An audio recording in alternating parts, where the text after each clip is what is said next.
Assalamualaikum warahmatullahi wabarakatuh. Alhamdulillah wassalatu wassalamu ala rasulillah amma ba'du. Ya, kita lanjutkan bab adab ya, bab adab akhlak di kitab Syarah Kitabil Jami ya. Tentang riya ya, bahaya riya. Ya. Untuk yang pertama kita harus tahu dulu ya bagaimana dosa riya itu ya. Riya termasuk dalam syirik yang asghar ya, syirik yang kecil. Tetapi dia tetap digolongkan dalam dosa yang besar gitu ya. Jadi riya itu dosa besar ya. Siapa yang riya berarti dia berdosa besar. Ya, lalu di sini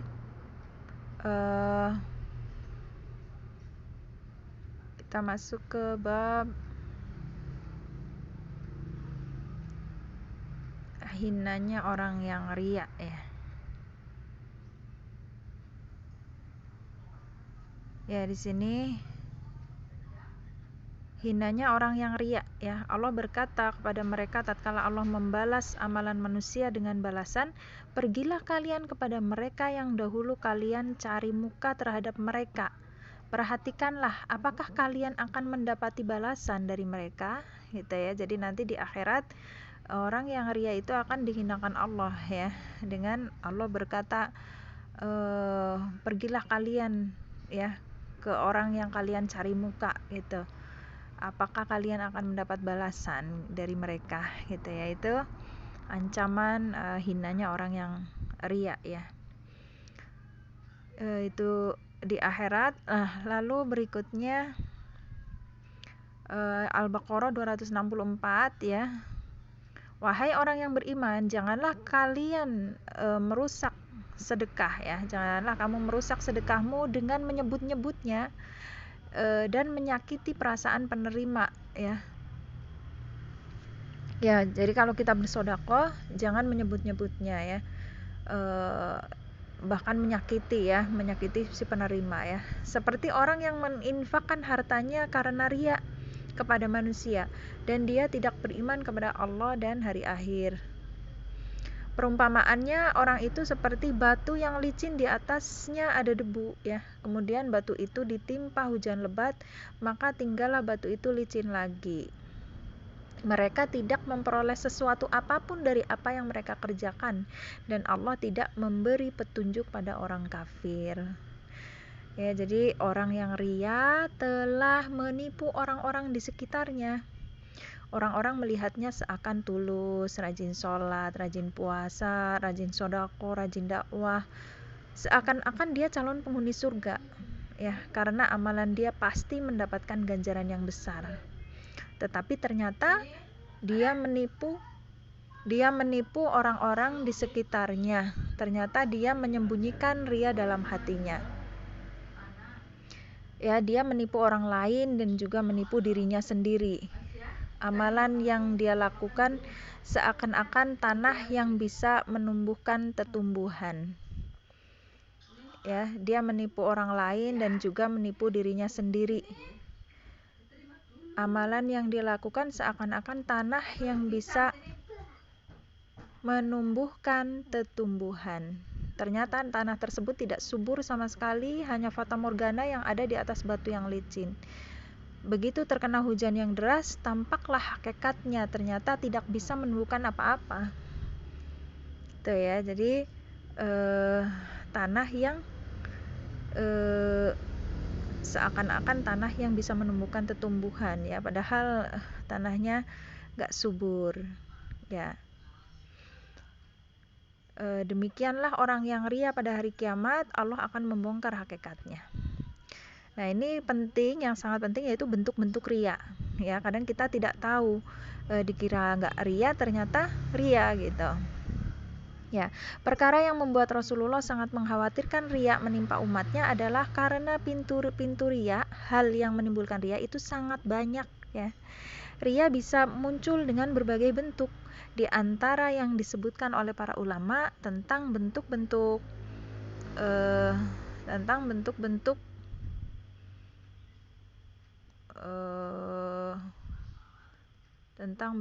riya ya, adalah riya yang jelas dan riya yang tersembunyi, ya.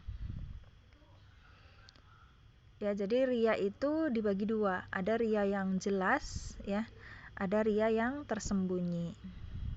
Nah, riya yang jelas itu seperti apa? Contohnya adalah perbuatan riya yang jelas diantaranya sengaja menampakkan badan dalam kondisi lemas di pagi hari agar orang tahu bahwa tadi malam dia sholat malam, atau sengaja menampakkan bibir dalam kondisi kering untuk menunjukkan bahwa dia sedang puasa sunnah. Masya Allah, ya. Hanya saja boleh jadi benar-benar dalam kondisi lemas bukan karena riya, ya, atau bibirnya kering bukan karena riya, tetapi memang kondisinya membuat seperti itu, ya. Jadi ini menampakkan riya yang jelas, ya, riya yang sangat tampak,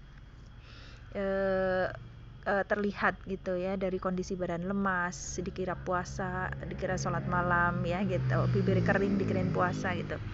Contoh lainnya yaitu seseorang yang sengaja menunjukkan ibadahnya dengan kondisi tubuhnya. Misalnya sengaja menghitamkan keningnya supaya orang tahu bahwa dia banyak sujud. Ya, subhanallah, ya, ini buat apa ya seperti ini, ya? Percuma, ya. Atau sengaja membawa tasbih agar orang tahu bahwasanya dia suka berzikir, ya, membawa tasbih, ya, atau dia menggerakkan bibirnya di hadapan banyak orang agar orang tahu bahwa dia rajin zikir, gitu. Di hadapan banyak orang menggerakkan bibir, ya, biar dikira orang yang banyak zikir. Ini semua adalah riya yang tampak jelas. Namun patut diingat, kita menjelaskan bentuk-bentuk riya tujuannya bukan untuk mengidentifikasi keadaan orang lain lantas menuduhnya riya atau tidak, gitu, ya. Jadi kalau misalnya ada tanda-tanda seperti ini, kita jangan langsung menuduh orang riya, ya. Karena yang di sini karena riya adalah masalah hati, ya, dan apa yang ada di dalam hati hanya diketahui oleh Allah, gitu. Sangat mungkin orang lain melakukannya karena dia memang ikhlas kepada Allah, ya, tetapi tujuan menjelaskan contoh-contoh ini sebagai bahan introspeksi diri kita masing-masing, ya, agar kita tidak sengaja melakukannya karena ingin riya.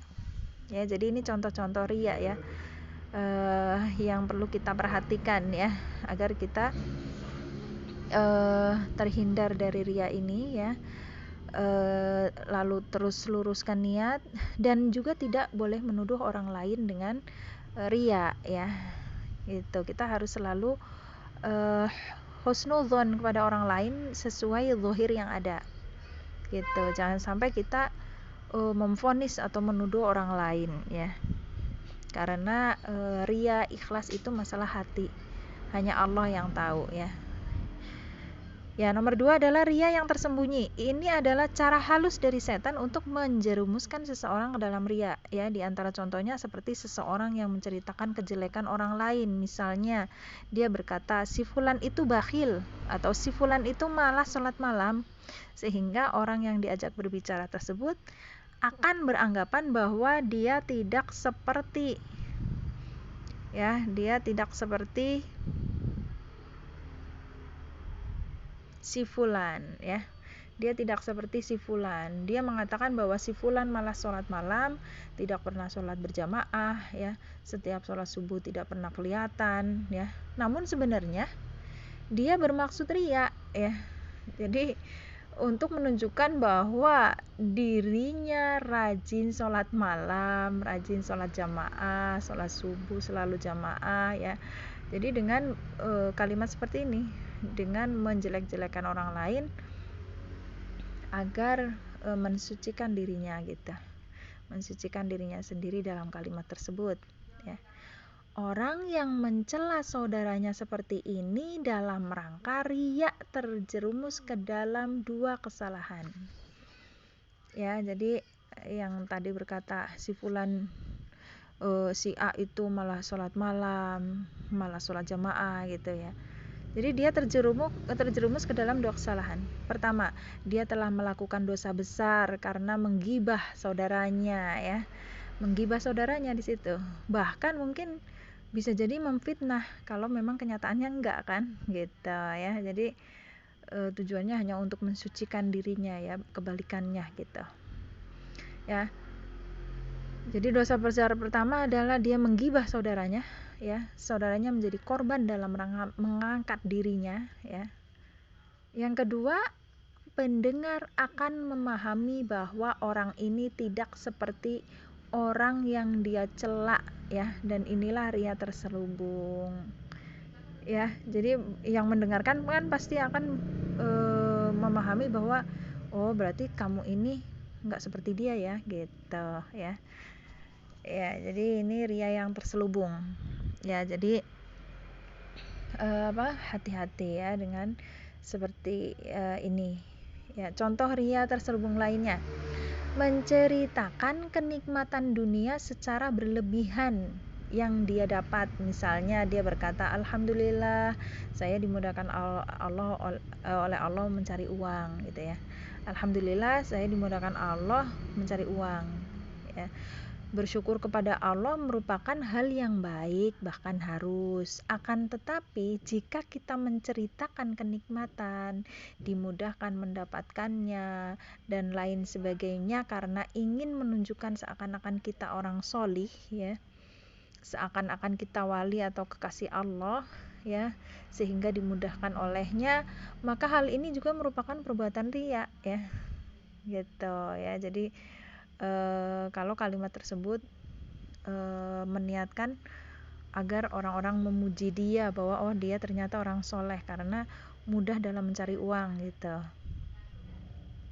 sehingga dimudahkan olehnya ya, dimudahkan Allah ya dalam mencari uang, maka hal ini juga merupakan perbuatan riya ya. Beda halnya jika niatnya karena benar-benar bersyukur, maka tidak mengapa. Gitu ya. Jadi memang kembali kepada niat ya, niatnya apa dalam kalimat tersebut gitu. Tapi pendengar atau kita yang mendengarkan nggak boleh menuduh dia ria, nggak boleh ya. Ya karena ikhlas itu hanya Allah yang tahu. Contoh ria terselubung lainnya adalah seseorang memuji gurunya setinggi langit dengan mengatakan bahwa gurunya adalah orang solih, alim, dan seterusnya. Namun dengan maksud agar dia mendapat imbas baiknya, yaitu mengangkat derajat dirinya. Jadi memuji-muji gurunya agar dirinya pun dipuji oleh yang lain gitu, karena sebagai murid gitu ya. Dia berkata, itu guru saya adalah muridnya ya. Dia mengangkat derajat gurunya setinggi langit agar dia sebagai muridnya juga terangkat. Maka hal ini juga merupakan ria terselubung. Atau sebaliknya, seseorang merendahkan dirinya dengan mengatakan saya ini begini, begitu ya. Terkadang dia menyebutkan sebagian kekurangannya dengan tujuan agar dia dikatakan sebagai orang yang tawadu ya. Jadi baik kalimat meninggikan maupun kalimat merendahkan ya dikembalikan lagi ke masing-masing ya. Itu niatnya dalam bentuk riya bukan. Walaupun kalimat tawadu ya, kalimat rendah hati pun perlu kita koreksi ya. Ya, kita harus selalu bersungguh-sungguh ya mengoreksi diri kita apakah niat mengucapkannya atau melakukannya itu sudah lillah belum gitu ya, sudah karena Allah belum, ataukah karena hanya ingin dipuji gitu ya. Contoh lainnya, seseorang menyampaikan bahwa dia berhasil berdakwah dan banyak orang yang menghadirinya ya. Sebenarnya jika kita senang karena banyak orang yang mendengar dakwah kita, maka tidaklah mengapa ya, karena ini merupakan nikmat dari Allah gitu ya. Jadi ada berapa? Ada 1, 2, 3, 4 ya. Ada 4 poin bentuk ria yang apa tadi? Yang pertama ria yang jelas, yang kedua ria yang terselubung ya. Ya, jadi itu bentuk-bentuk ria terselubung. Ya, mungkin ya ini dilanjutkan sedikit. Akan tetapi terkadang ada niat buruk dalam diri kita, yaitu ingin menyampaikan saya pandai dalam menyampaikan, dalam berdakwah ya. Saya pandai dalam berdakwah. Banyak orang yang datang karena sayanya ya, bukan karena Allah ya. Padahal seseorang dimudahkan dakwah, itu semuanya karunia dari Allah ya, bukan karena kepintaran atau kecerdasan diri ya. Manusia itu lemah ya, manusia itu butuh Allah ya, dan yang memberikan karunia itu Allah. Jadi kita tidak boleh sombong ya. Allah akan mencabut orang-orang yang sombong jika misalnya dalam dakwah di sini ya, dalam dakwah kok sombong, merasa dia pintar gitu, pintar dalam dakwah dan sebagainya ya. Pasti Allah akan cabut kesombongannya ya sewaktu-waktu. Ya, jadi harus dikoreksi ya. Bahkan kita harus menisbatkan dakwah itu kepada Allah ya. Kemudahan dakwah itu adalah yang memudahkan adalah Allah ya, bukan karena kepintaran ya. Maka hal ini juga merupakan riya terselubung dan banyak lagi bentuk-bentuk riya terselubung lainnya ya. Semoga Allah menjauhkan kita dari segala pintu-pintu riya, karena pintu riya yang dihiasi oleh setan sangatlah banyak.